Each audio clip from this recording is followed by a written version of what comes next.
Look at this delicious cream of potato soup. I tell you, if you want a yummy tasting soup that's just so delicious and it's so simple to make and healthy, give this a shot. Oh, that's just yummy. Hello, welcome back to Texas Cooking Today. On this episode, we're going to be making a cream of potato soup. I'm going to show you a neat new way to make cream of potato soup. It's going to blow your mind. It's tasty, it's full. This is a perfect cold weather dish too. It's really rich and inviting. So come over this way and I'm going to show you all the goodies that we're going to be using to make cream of potato soup.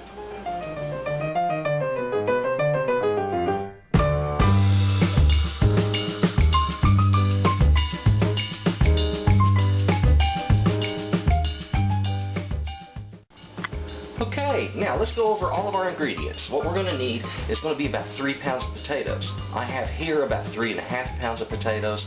Once they're peeled, they'll be down to what we need. A couple of medium-sized carrots and a medium onion. Because this is a white dish, I kind of like everything to sort of look white in it. Of course, the orange won't, but that'll be cooked in so well. It'll be just specks of orange.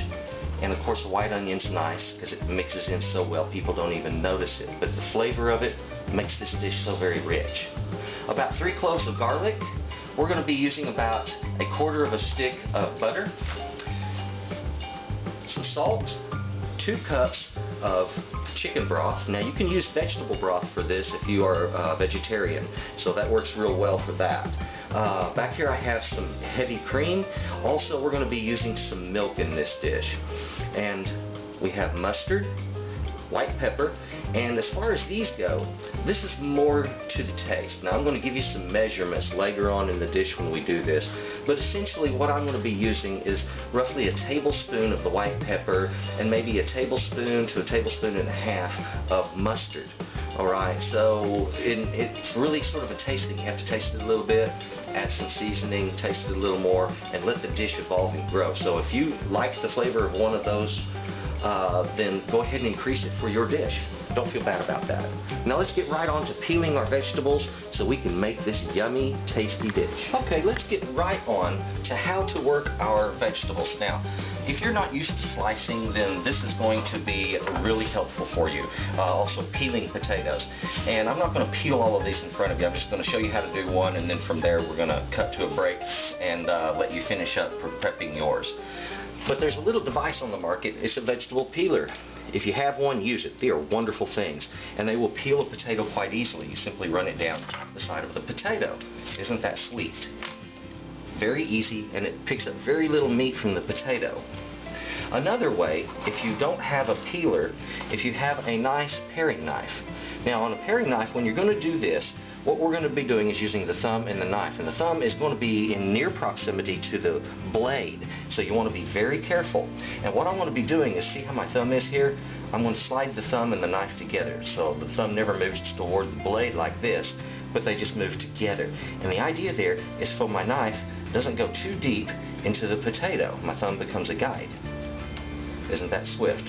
And I can do a potato lengthwise like this if I want, or I can work it in a spiral and just take the whole skin off the outside in a spiral motion, like so. So what I want to do is I want to half it lengthwise, just like this, very gently. Slide your knife down and forward. Now, I want to take these and I'll either divide them into 3 parts, depending on the size of the potato, or into 2 parts. Now this one is a medium-sized potato, so I'm just going to use 2 parts. Right down in there, isn't that simple? Now, all I have to do is cut about 1 inch long slices out of that potato. And this gives me a good size piece of potato to cook, and they're all very much the same. The ends will be just slightly smaller, but usually not enough so to matter. So that potato right there is ready to cook, just like that. There we have all of our potatoes chopped up in our pan. So what I'm going to do here now is just fill this with hot water and put it on top of a high flame and bring it to a boil. And I'm going to show you in just a little bit how to check this to know when they are perfectly done. Now we're going to cut off that stem end. You don't have to take off a whole lot, just a thin layer of it, and get rid of that. And on these outer layers of the onion, I can see that that outer layer is quite thin. So we're going to take it off. and I just need to cut into it lightly. It doesn't want that knife to cook up as well. There we go. Now get that out of my way. Okay, we have something here that likes to bob around and roll around a lot because of its shape, and it makes it a little more difficult to cut. So what we're going to do to make this easier to handle is on the side of the root, just like this, I'm going to make a cut straight down. And I want to turn this around and do the exact same thing again. Just like that. So now I have 3 sections. 2 sides and 1 center. Let me show you what we're going to do with these. I'm going to take my first side here. It's the smallest one. So it should be the hardest to work. And what I want to do is to make a cross cut, just like so. There we go. So I've separated that into 2 parts. Nice and neat. Now running lengthwise from top to bottom on the onion, I want to make some cuts. Now when you're making this cut, where I put my finger on the other side, keep that blade in contact with the board until you're away from your hand. You don't want to cut yourself. Let me show you that again from a better angle. Okay? Down, finger on the other side, and back. Down, finger on the other side, and back. I'll turn it where I can see it better again. And this is going to give me perfect dice when I cut this. This is the best part of it. Get it in there.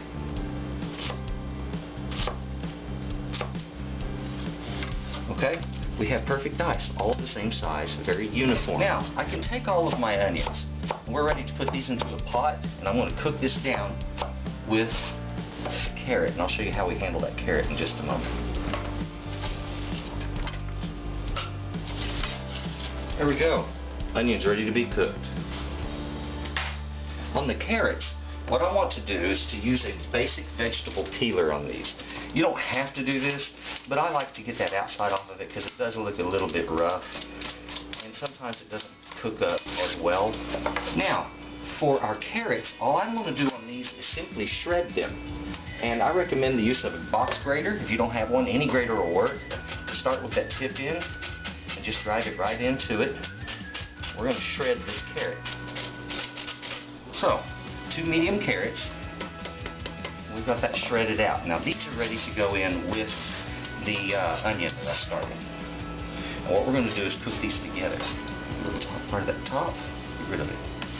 Okay, now all we have to do now is mince up that garlic. Let's remove the scab end from the where it is attached to the root. And I just want to get rid of that. Right? Now I want to crush each of these cloves. Now the reason I'm crushing them is because if you go trying to cut these, they're going to bob around all over the board. They'll roll around on you.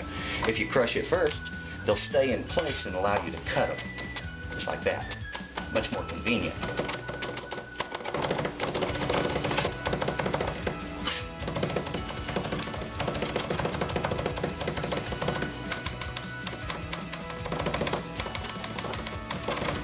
There we go. Very tiny. They look like coarse ground Parmesan cheese. Okay. Now our water's boiling for those potatoes. We need to take care of getting these onions starting to cook. So what I'm going to do is to put a medium-high flame under that. And I'm going to put some olive oil down in here. And as far as how much, oh, not a whole lot, but I'm going to need maybe about a tablespoon to a tablespoon and a half. Just give it a little light toss to get all of those pieces coated. And we'll let it sit over the heat and just start to soften a little bit. And I want to cover this also, and that way we're going to get some sweating action. The idea is just to soften that just slightly before we put the other vegetables in there. Now don't forget on these onions to keep an eye on them and keep them stirred occasionally. We don't want them browning at all. We just want them turning kind of translucent.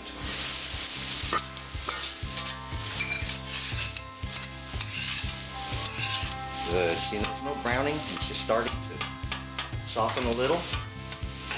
We'll just keep that up until they become nice and translucent. All right. Now here's the thing. How do we know when our potatoes are fully cooked? All right. What we're going to do is we're going to check it with a fork. You know, you hear people say, put a fork in it.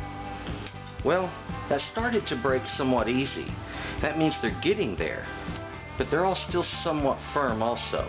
So I'm going to give these just a few more minutes. And so without overworking the potatoes, we're going to be able to mash them just like that.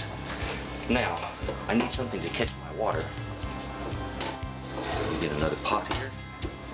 Just hang that on it. And I'm ready to pour those into this when they're finished cooking. And they are getting close. Don't forget to occasionally check. There we go. Now I'm getting a slight amount of brown, which I really didn't want. It won't hurt it. But these are now cooked to translucent. So I'm good on this. I can start adding my other vegetables. Pour in my carrots. Put the garlic in there. I need to wash a little of that garlic out of this. Don't want to waste. And then pour in my chicken stock.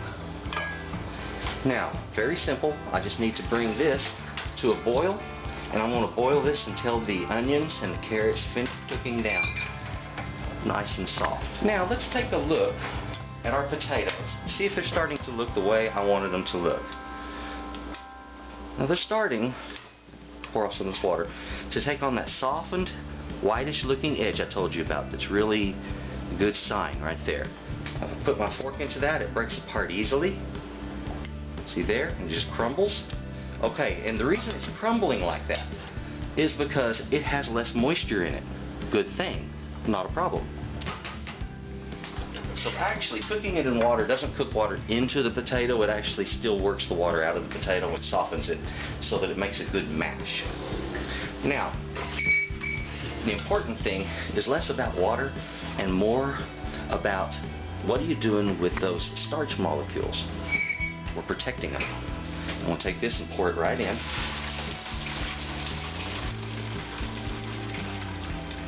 There we go. It's easy enough. There, they're fully drained. Now all I have to do is just mill these down into the other pot and finish processing them off. Crank that paddle. This does not take long. Not at all.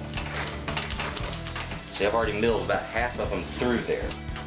Let's take a look at the bottom side of this. I'll show you what I mean. See all that? See in that pot well and on the bottom how it pushes it just as little strings? Exactly what we need. Well, we have, of course, finished up that mash, looking beautiful, and I have it just setting aside waiting. And on this pot, if we'll notice that some of that liquid is cooked down, the liquid's starting to turn sort of an orangey color, which is good. I'm going to let this cook for just a little bit more. I'm going to give that about probably 20-25 minutes worth of simmering there. And once that's simmered up, then we're going to be on to making our cream of potato soup. Now, to start with, take my lid off here. I'm going to need something to stir this with. So, of course, we need to reach up, grab ourselves a spoon, and very simply pour our flavor base down in.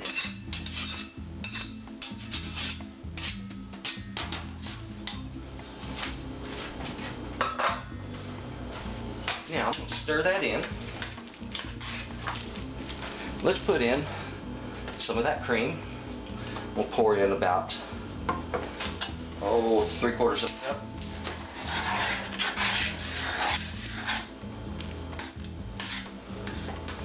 Put the rest of that in there. There we go. This would make right here a very good, heavy soup, very thick soup. We want to thin down just a bit more than that.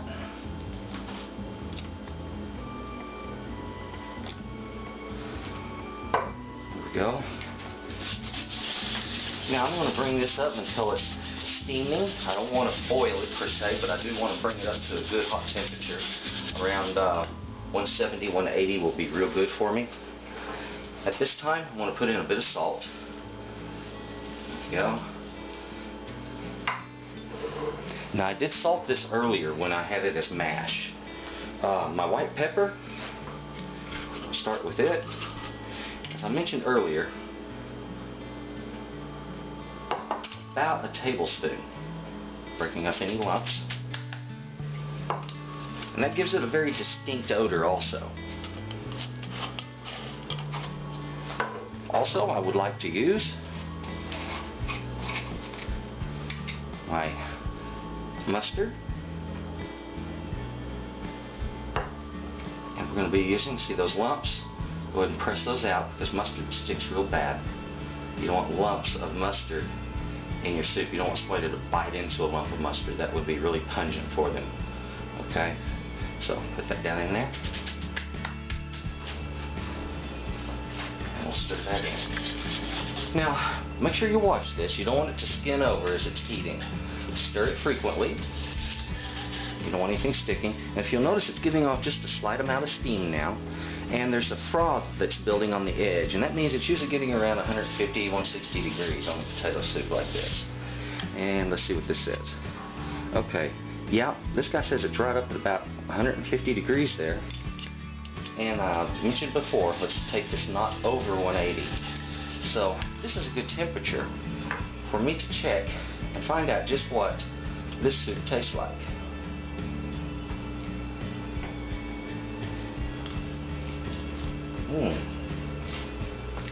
It's delicious.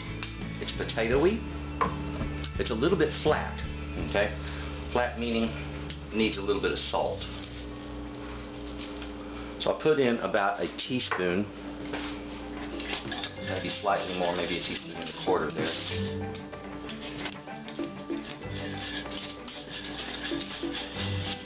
I'll let that cook in for a few minutes. I'll taste it again. I'm going to sit there and bump and adjust my seasoning as I need. And if I want more of that pepper in it, I'll do that. Right now the mustard's really standing out well.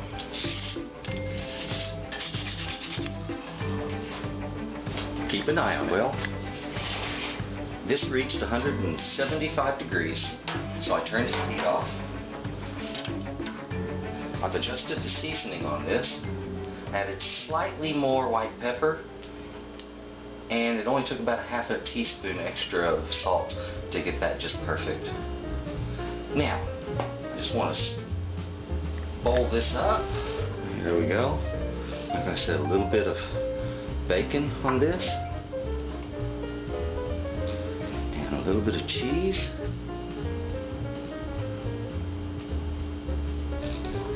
Isn't that beautiful? There we go. We have our cream of potato soup ready to go. Well, that's it. It's just that simple. This beautiful cream of potato soup. Oh man, I've been looking forward to this. This has been one of my favorites since I was young. My mother used to make a cream of potato soup for us. Yeah. You know, it's so full-bodied and creamy and rich, yet you taste the potatoes all together.